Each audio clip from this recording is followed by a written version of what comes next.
85. The deep ball for Darius Prince, and Philadelphia's on the board first.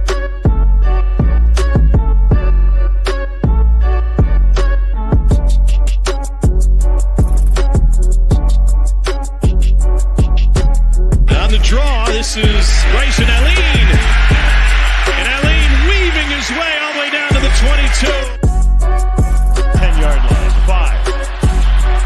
Mayfield, dancing all around. Throwing as far as he can throw it. Jump ball coming. Crazy stuff. Not this time. And you want to be a wide receiver, you're going to have to take a little bit of a hit like that as Brown got him in that shoulder, but watch. Those are teeth. Do we have a dentist on staff here?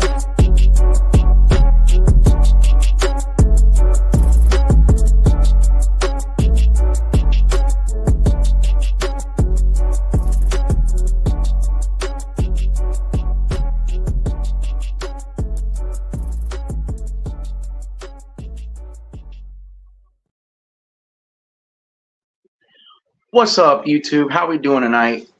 And apologies. I know this one's already been done, but I had to go and fix this one for sure because it did not come out just right. So here we are back again. Let's talk UFL football. Let's more specifically talk week 3 UFL football. And to kick us off, I want to talk about the first game of the week. The DC Defenders at the Arlington Renegade. This game came down to the wire. And what a game. What a game. I love how we're finally starting to see more and better production from all the squads. I like how the game's coming down to the last minute. I like how they're usually close games.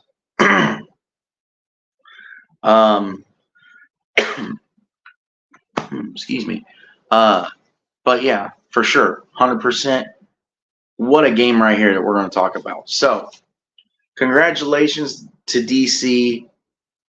A lot of the staff didn't, and players didn't look at it as a revenge game necessarily, but to the fan base, they got revenge, 100%. So congrats to DC. They won the game 29-28. You get a chance, go back and watch the game, whether it's a recording of the game. You can still currently find the full games on YouTube, right here on YouTube, or go watch the highlights of the game. Most definitely. It's definitely worth going back to watch. Excellent QB battle in this game, in my opinion. Luis Perez went 24 of 40. Now, I don't like the difference between the attempts and completions there, but he threw for 240 yards and 2 touchdowns. Whereas Jordan Tiamu threw 11 of 24 for 188 yards and 2 touchdowns. And he also had 9 carries for 53 yards.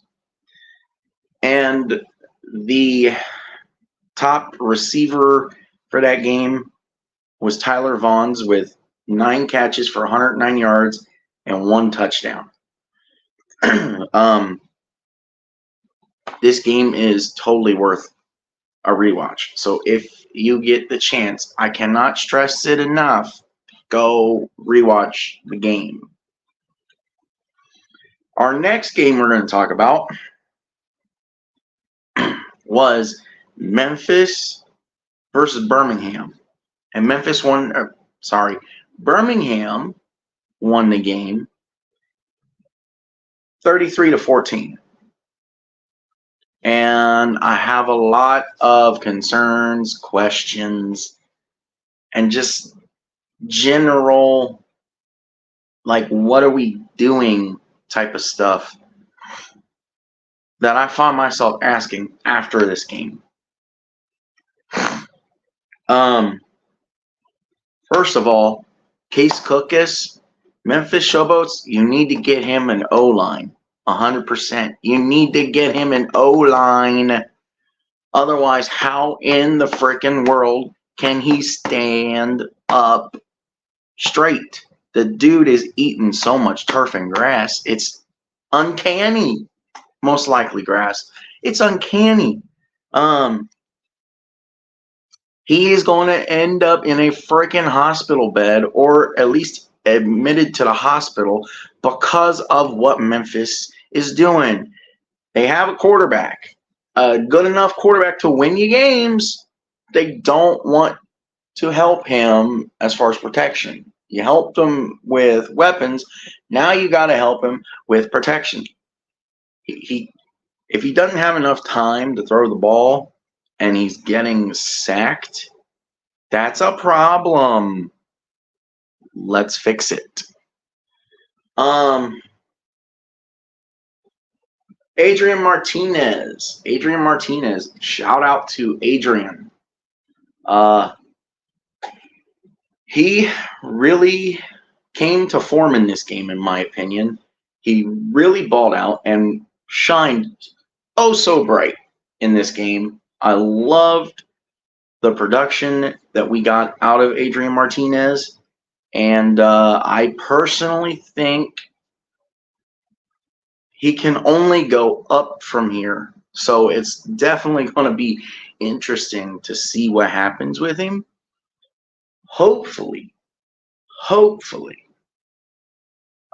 he's done enough to secure the starting spot, and he can just grow and get better, which he's already really good. So that was the other big question to me coming out of this game was, did Adrian Martinez do enough to secure the starting spot at QB1? If you ask me, I think he did. Yes, I would say he did.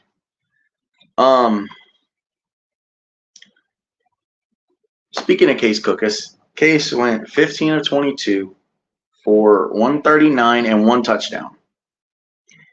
And Adrian Martinez went 18 of 28 for 334 yards and 2 touchdowns. Yes, you heard me right.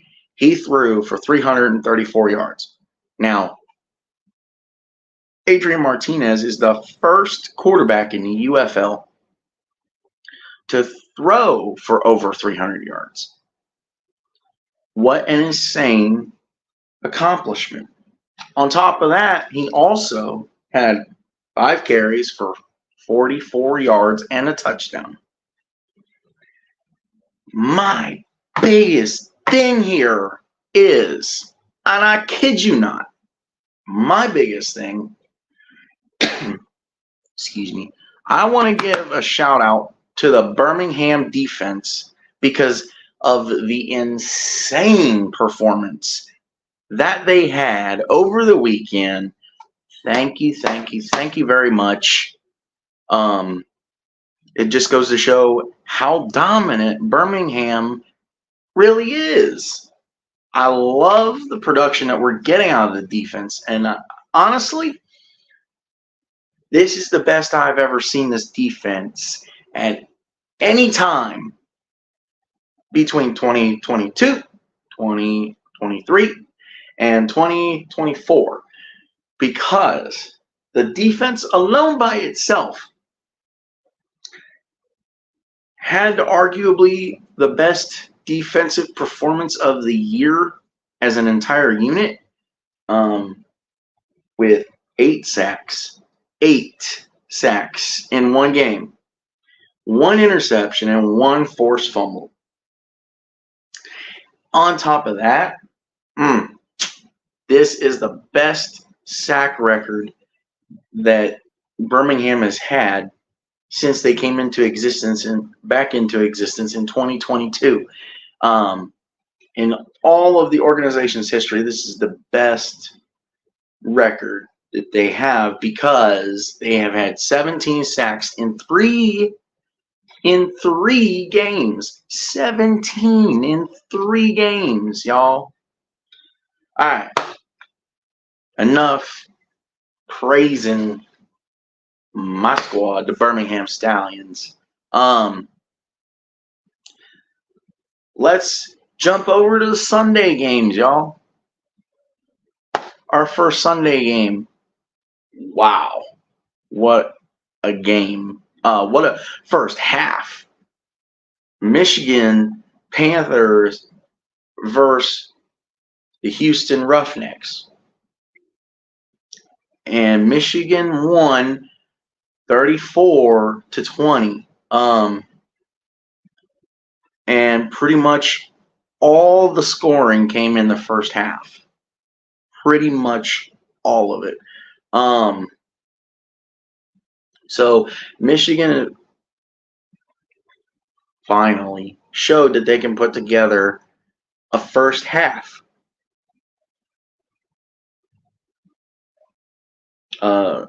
A really good first half performance. And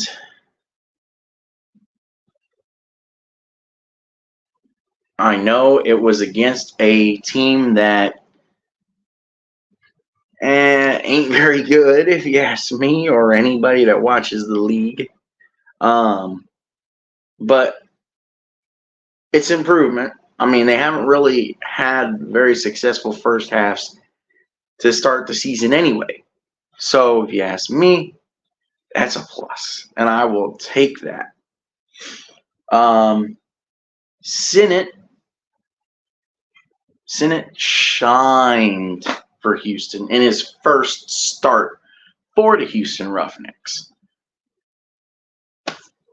Great guy. One of my favorite quarterbacks in the league because he's got plenty of space and room and time to grow. He can come into his own. And who knows, maybe when Jarrett Garantano comes back, Jarrett's really going to have to fight for the job. Maybe. We'll see. That being said, let's talk about E.J. Perry. E.J. Perry really had his coming out party right here this past Sunday against the Roughnecks. He's shown that he can shine and glisten and be a star under this new OC for the Michigan Panthers. Sinnott finished with 19 of 28 for 197 and 1 touchdown. E.J. Perry finished 16 of 19 for 208, 1 touchdown.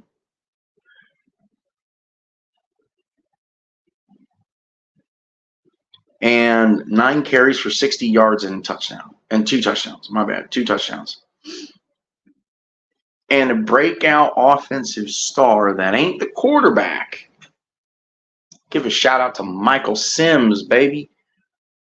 He got 4 catches for 84 yards and a touchdown. His longest catch was 66 yards. And finally, we go down south, all the way down south to Texas, to San Antonio, Texas.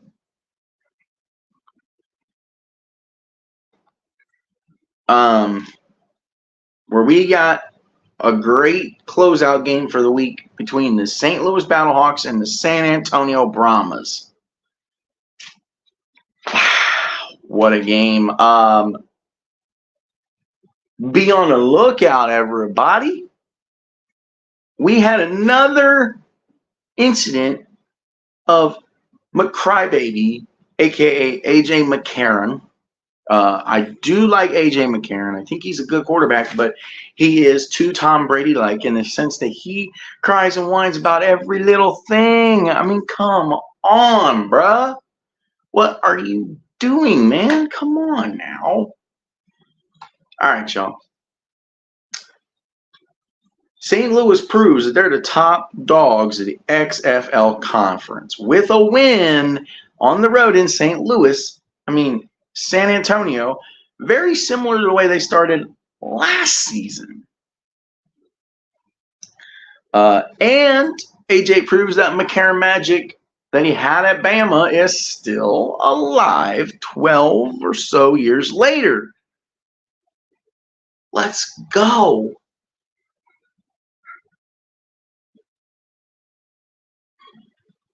Chase Garbers dropped off just a little bit. He still had a really good performance, and he dropped off just a little bit in the loss, which is good in a sense because you don't want the success to go to his head, and that leaves him with room to improve and room to grow to prove that was a fluke and that he is one of the best quarterbacks in the UFL, let alone the XFL conference.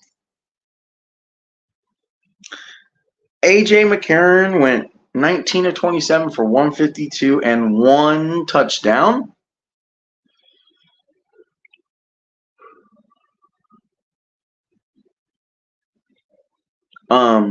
Sorry guys, it's really late. Like, I'm going to bed after this, I think. Chase Garbers for San Antonio went 27 of 41 for 143 and a touchdown.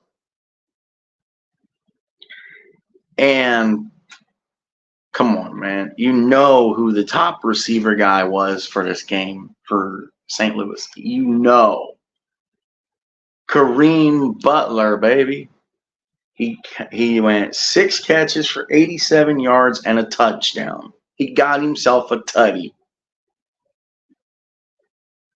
And it proves that the A.J. McCarron to Hakeem Butler connection is alive and well. Now, if you noticed in the title, I said there was some big news coming out of San Antonio. And no, it's not that the Battlehawks won on the road. I'm sad to say that via everyone that we've seen and the top 3 people that released this to even begin with, SI released this information that I'm about to tell you. Mike Mitchell released this information that I'm about to tell you. And most importantly, the only person that I trust with information like this, and will give him his dues, is James Larson. Now, please, if you love the UFL, you love spring football, go follow Ducky, go follow James Larson, go follow Zach Kyleman, go follow UFL Podcast if you haven't already, go follow State of the Stallions with my great buddy Luke Miller. Shout out to all y'all. I hope this proceeds to bring you followers. These guys really, I just love talking about football, and I love spring football. That's why I bring y'all the coverage I do. Am I as good as them? Absolutely not. I don't even claim to be as good as them, as they are top-notch, awesome people, and they deserve all the credit necessary. Please go give them a follow. My point is, the information that was released was that Chase Garbers is done and out for the year. Why? Because we think he broke his wrist or he dislocated his wrist, something with his wrist, because the tweet that I saw stated that it was James Larson. He was at the game, and when he was leaving the field in San Antonio, looked over, and there was Chase Garbers with an ice pack on his wrist. How severe is this, Mike? We don't even know yet. We are still waiting for more and more information to come in. But I wanted to release the information, let you guys know. And then maybe if you go and follow all the people, you can know. But I will still bring you updates as I know. With that being said, I hope y'all enjoyed this video. Leave a like, leave a comment down below. Let me know your thoughts on week 3, what you thought. Stay tuned, because later today we have the attendance and ratings video to drop, and I'm going to really do my best to release my UFL week 4 picks, or no, sorry, how to watch video, how, when, where, and what to watch for the week 4 games. Should be a nice, quick, hopefully 5-minute video for y'all. And then on Thursday, I will release my picks. So stay tuned to both Shady Sports Network and the Buckeye Mike channel. Hope y'all find this video to be helpful or to be amusing. You're the one watching, so if you want to sit there and watch and call me an idiot or a fool or anything like that, that's on you. Not my problem. Hope y'all have a good one. See you in the next video. Everybody have a wonderful, wonderful day. And stay tuned, because we are going a little crazy the next couple days.